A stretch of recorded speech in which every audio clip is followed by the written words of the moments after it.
Hello good morning everyone, my name is Firoz and you watch to Firoz hospitality blogs. Guys, बहुत दिनों के बाद मैं सोचा वीडियो शूट कर। एक्चुअली हर लोग आज के टाइम पे पूछे लग्जमबर्ग वर्क परमिट, और इंडिया से बहुत सारे स्कैम्स हो रहे हैं लग्जमबर्ग वर्क परमिट को लेके। तो मैंने सोचा यार एक वीडियोस बनाया जाए जिसमें लग्जमबर्ग वर्क परमिट के सारे डिटेल्स शेयर किया जाए कि क्या लग्जमबर्ग सच में आज के टाइम पे द बेस्ट है, लोग आ सकते हैं और इसके क्या क्या क्राइटेरिया हैं, और लग्जमबर्ग आने से क्या क्या फ़ायदे हैं, नुकसान हैं, और कितना पैसा लगता है लग्जमबर्ग आने में इंडिया से, और सच में क्या 4.5 लाख 4 लाख 3 लाख 3.5 लाख लोग कमाते हैं, क्या सच्चाई है कि नहीं। आज के इस वीडियो में पूरा अंत तक आप बने रहे, एक एक चीज़ मैं आपको क्लियर करूँगा इस वीडियो के माध्यम से।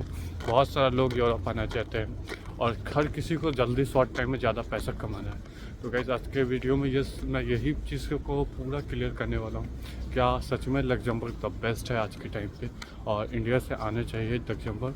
तो वीडियो के अंत तक आप बने रहें। गाइस, बात करें लग्जमबर्ग वर्क वीज़ा के लिए, तो लग्जमबर्ग का वर्क वीज़ा कैसे ले सकते हैं, सबसे पहला क्वेश्चन। तो लग्जमबर्ग का वर्क वीज़ा लेने के लिए आपको मिनिमम नॉर्मली आपको मतलब कि इंडिया से तो बहुत ही कम कंसिस्टेंसी, शायद 1-2 कंसिस्टेंसी है जो कि आपको लग्जमबर्ग के लिए वर्क वीज़ा देगी। और लग्जमबर्ग वर्क वीज़ा आप ऐसा नहीं है कि मतलब डी कैटेगरी का वीज़ा आपको मिल जाएगा, वो इतना आसान नहीं है। आपको लग्जमबर्ग में स्किल वीज़ा मिल जाएगा, और दूसरा स्किल वीज़ा के अलावा लग्जमबर्ग का एक और है कि आपका एजुकेशन बहुत इंपॉर्टेंट है। जस्ट लाइक आपको सी कैटेगरी का जॉब होना चाहिए, बी कैटेगरी का जो जॉब है just like sales manager, purchase manager, किसी अच्छे फील्ड के स्पेशलिस्ट हैं आप, या डॉक्टर हो, साइंटिस्ट हो, उसका न्यूरो सर्जन हो, या डेंटल स्पेशलिस्ट हो, जिम ट्रेनर हो, बहुत मतलब जो टॉप लेवल का जो इसमें स्किल्स और टाइम दोनों जाते हैं, उस टाइप के जॉब्स आपको लग्जमबर्ग में मिलेगा।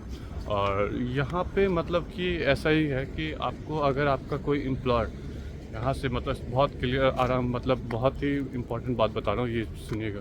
लग्जमबर्ग में आपका कोई एम्प्लॉयर आपको हायर कर रहा है, और हायर करने के बाद आपको वो चीज़ बता रहा है कि ठीक है आप आओ, आपका मैं प्रोसेस करूँगा, और उसका प्रोसेस इंडिया से भी कर सकता है वो, या अगर आप यूरोप के किसी छोटे कंट्री में हो तो वहाँ से जाना पड़ेगा आपको लग्जमबर्ग, जाके वहाँ पे भी प्रोसेस होता है। बहुत सारे एम्प्लॉयर का प्रोसेस वहीं से हुआ है। तो इसका दो मतलब वे है कि आपका एक तो होम कंट्री से आपका एम्प्लॉयर आपको वर्क परमिट देगा। उस एम्प्लॉयर को वर्क परमिट देने से पहले गवर्नमेंट को बताना पड़ता है कि मैं ही इस एम्प्लॉयर को ही क्यों चुन रहा हूँ, क्योंकि उसके देश में सरकार उसको ऑप्शन देती है कि तुम्हारे देश में इतने सारे लोग हैं, तुम उनमें से किसी को वर्क परमिट दे दो। तो वो उनको वर्क परमिट दिखाना पड़ेगा, उनको देना पड़ेगा कि मैं इस बंदे को क्यों उठा रहा हूँ और इसकी क्या वजह है। तो वो आपको बताना होगा, मतलब वो एम्प्लॉयर आपको बताएगा, और बताने के बाद ही मतलब कि जब उसका बताया हो जाएगा तो मतलब उसको ये चीज़ें क्लियर करना पड़ेगा कि हाँ मैं इस बंदे को उठा रहा हूँ, ये प्रोसेस है, इसके पास ये स्किल्स है, इसके पास ये नॉलेज है, इनकी ये एजुकेशन है। वो आपका एम्प्लॉयर वो गवर्नमेंट को बताता है, और उसके बाद वो प्रोसेस करता है। तो थोड़ा टफ़ है, लेकिन इतना भी टफ़ नहीं है, लेकिन इसमें बहुत टाइम जाता है। और 1% अभी हमारे इंडिया से क्या होता है, हर कोई तीसरा बंदा लग्जमबर्ग जाने के लिए परेशान बना हुआ है। लग्जमबर्ग जाना इतना आसान नहीं भाई। हम यूरोप रोमेनिया में रहते हैं, हम खुद सोचते हैं लग्जमबर्ग चले जाएंगे, अब 4,045 यूरो सैलरीज कमाएंगे, उनका मस्त लाइफ होगा।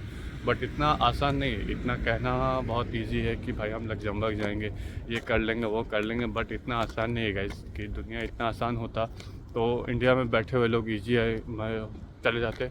और लोग आपको यहाँ चूतिया बनाते हैं, बहुत अधिकतम लोग आपको चूतिया बेवकूफ़ बनाते हैं, ये करो वो करो, ये प्रोसेस वो प्रोसेस, कुछ नहीं है, लन फन वो साले बेवकूफ़ बनाते हैं। यूरोप आने का सबसे इजी तरीका, आप छोटे किसी कंट्री में हो, वहाँ से आपके लिंक है, अगर लग्जमबर्ग में आपके कोई दोस्त है, रिलेटिव है, लिंक है, वो आपको एम्प्लॉयर वीज़ा हायर करके दे रहा है तो द बेस्ट है। लेकिन अगर कोई एजेंट कह रहा है कि भाई इतना पैसा दे दो, हम आपको लग्जमबर्ग का वर्क वीज़ा लगा के दे देते हैं, तो वो बिल्कुल भी सही नहीं है। कि लग्जमबर्ग का इतना आसान नहीं है कि वर्क वीज़ा कोई आपको लगा के दे देगा गाइस। और मैं भी काफ़ी दिनों से यूरोप में रह रहा हूँ, लेकिन ऐसा कुछ अभी तक ऐसा ये नहीं है। इंडिया से अधिकतम लोग पूछते हैं लग्जमबर्ग वर्क वीज़ा का डिटेल। तो गाइस, यही है सच्चाई कि इंडिया से द पॉसिबल है, कोई ऐसा एजेंट अभी तक बैठा नहीं है कि आपको लग्जमबर्ग का डायरेक्ट वर्क वीज़ा लगा के दे दे, ऐसी कोई अभी कंसल्टेंसी है नहीं इंडिया में। और इतना किसी के घर में भी इंडिया में दम नहीं है कि आपको कोई लग्जमबर्ग का उठा के दे दे। केवल और केवल चूतिया और गुमराह बना रहे हैं साले ये लोग जितने एजेंट हैं, क्योंकि लग्जमबर्ग के नाम से ही सबसे ज़्यादा आज के टाइम पे स्कैम कर कितना पैसा है। तो हर कोई पूछ रहा है भाई 4,000 सैलरी, 4,000 यूरो सैलरी। अब इंडियन करेंसी में 4,000 यूरो बोले तो 3,80,000। कोई बहन का लौड़ा एजेंट आपको मतलब 3,80,000 रुपये आपको प्रोवाइड कर रहा है। मतलब क्या बोलूँ, मतलब एक गाली मुँह से निकल रहा है। इतना आसान है क्या, मतलब कुछ भी आपके पास स्किल नहीं है, ना आप पढ़े लिखे ज़्यादा हो, और 3 लाख, 3.5 लाख, 4 लाख रुपये आपको कोई क्यों देगा भाई? सिंपल सा एक क्वेश्चन अपने आप से पूछो ना भाई। आप अपने आप को, आपका 20,000 रुपये का स्किल नहीं है और आपको कोई 4.5 लाख रुपये क्यों फालतू में देगा? तो भाई इन सब स्कैम में मत पूछे, ओनली वन पैसा लूटते। अभी हाल में ही जर्मन का एक चिकन फैक्ट्री का जॉब था। इंडिया से इतना स्कर्सिटी अभी जॉब का, मतलब इतना मारा मारी है। 12 लाख रुपए लगा के लोग जा रहे, 2500 यूरो सैलरी है वहाँ पे, 700 आपका खाना रहना, सब कुछ काट कुट के वही इनफ 1500 बचेगा। उस 1500 यूरो कमाने के लिए वह जो 12 लाख रुपए लोग देने के लिए तैयार है, लेकिन 100% जेन्युइन कंसल्टेंसी है। तो मे भी आप सोच सकते हैं कि बेरोज़गारी का किस लेवल का हमारे देश में ये है। और ये एजेंट बहन के लौड़े पागल बनाने के लिए लोगों को भाई चूतिया बनाते हैं, लग्जमबर्ग के नाम पे, कभी नीदरलैंड के नाम पर। ये जितनी टॉप नॉच कंट्रीज़ हैं, जितने नीदरलैंड हो, चाहे लग्जमबर्ग हो, चाहे नॉर्वे हो, स्वीडन हो, ये जितने जो टॉप, डेनमार्क हो, जितने जो ये टॉप के वेस्टर्न एलाइज के कंट्रीज़ हैं, यहाँ पे एक ही तरीका है जाने का। आपका कोई एम्प्लॉयर वहाँ आपने अप्लाई किया जॉब, कोई एम्प्लॉयर ने आपको रिप्लाई दिया, वो आपको वर्क परमिट देने को तैयार है, तो आप तो जेन्युइन तरीके से जा सकते हैं। लेकिन वहाँ पे आपका कोई लिंक नहीं है, आप किसी थर्ड पार्टी के थ्रू एंट्री कर रहे हैं देश में, आप एक दिन नहीं रहोगे बॉस। आज जिस दिन रिपोर्ट करेगा वो सीधा आपको हिंदुस्तान भेजेगा उठा के, और इंडिया भेजेगा, फिर आपको 10 साल के लिए आप यूरोप में बैन हो जाओगे। ये चीज़ें अपने कान में अच्छे से डाल लीजिए। इसीलिए कोई चीज़ मतलब फैसला लेने से पहले एक नहीं 100 बार सोचो गाइस कि मेरे को क्या करना है, नहीं करना। इतना आसान रहता है तो यार हर कोई चला जाता भाई। इन सब चीज़ों में मत पड़ो, केवल स्कैम है हमारे यहाँ के एजेंट। तो अवेयर रहें इन सब चीज़ों से, बस इतना ही कहूँगा। आप यूरोप के इंडिया से आ रहे हैं, किसी छोटे कंट्री से स्टार्ट करें मूव ऑन।